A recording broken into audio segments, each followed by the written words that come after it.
Hi అందరికీ. ఈరోజు నేను ఇంట్లోనే మల్టీగ్రెయిన్ ఆటా ఎలా తయారు చేసుకోవాలో చూపిస్తాను. చూడండి, 1 కిలో పచ్చజొన్నలు తీసుకున్నాను.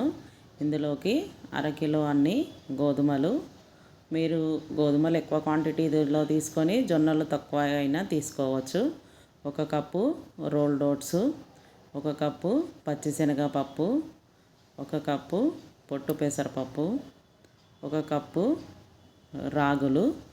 ఇవన్నీ కూడా కలుపుకున్నాక వీటిని మెత్తగా పిండి పట్టించుకోవాలండి.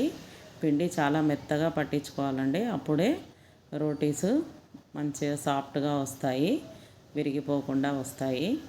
ఈ రోటీ చేసుకునేటప్పుడు వేడి నీళ్ళతోనే పిండి తడుపుకొని చేసుకోవాలండి.